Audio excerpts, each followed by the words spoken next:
During delivery, some women experience burning or stinging in the perineum, the diamond-shaped area incorporating the vagina and rectum.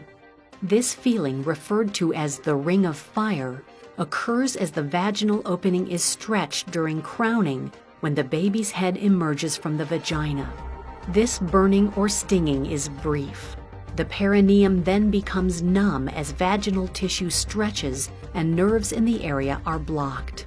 When a woman experiences the ring of fire, she is often advised to stop pushing and focus instead on deep breathing and relaxing the perineal area. A cesarean or C-section means a baby is delivered through an incision in the abdomen rather than through the vagina. The incision is usually horizontal and just above the pubic hairline, but may also be done vertically from the belly button downwards. A C-section may be planned if a problem birth is suspected, or used as an emergency procedure if unexpected problems arise. The baby and placenta are delivered from the uterus, and the incisions are closed with stitches.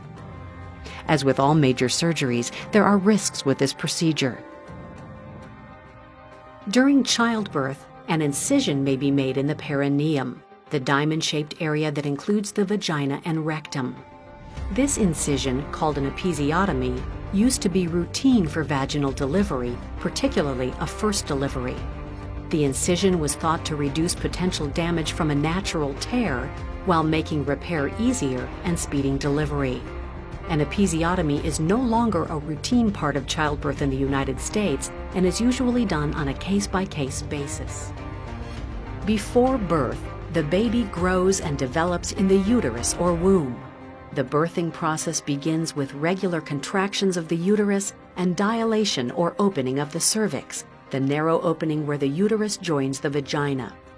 When the cervix is fully dilated at 10 centimeters, around 4 inches, uterine contractions become stronger and more frequent. The baby goes through a series of passive movements, especially the head. Birth stations indicate how low the baby's head can be felt in the mother's pelvis. The baby's head then begins its passage out of the vagina, called crowning. Labor continues as the baby's head and body pass out of the womb and vagina. The home for a developing fetus is the amniotic sac. Entering the birth canal requires leaving the sac. The sac membrane breaks, and the amniotic fluid that filled it, about a quart by the final week of pregnancy, flows out of the vagina. The amniotic sac membrane is thought to help protect the baby's head during labor against the opening cervix. Sometimes the sac membrane breaks naturally when a woman's so-called water breaks, and sometimes the sac is ruptured by the birth attendant. There are 3 stages of labor. Each of these stages varies according to the woman and many other factors. The first stage includes early labor, when the cervix thins, effacement, and begins to open, dilate, from 0 to 3 centimeters. This stage may take hours or days. During active labor, the cervix opens further and contractions become stronger and more frequent.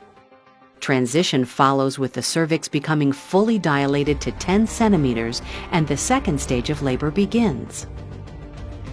Contractions in this stage become stronger as the baby is pushed down the birth canal. The head crowns, is seen from outside, and the baby is finally delivered. The second stage can last minutes to hours. During the third stage, soon after the birth of the baby, the placenta is delivered. The third stage, or placental delivery, usually occurs within 10 minutes of birth. There are different ways to manage pain during labor. One method is a local anesthetic called epidural anesthesia. This method is often patient-controlled. When relief is needed, the woman presses a button. This delivers anesthesia into the epidural space, which is between the bony spinal canal and tough outer covering of the spinal cord.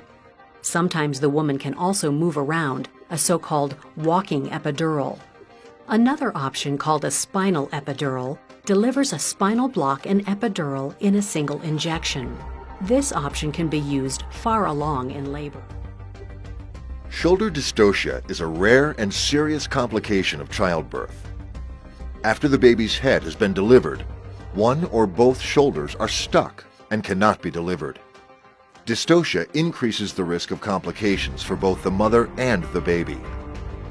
Multiple maneuvers are employed to resolve the problem.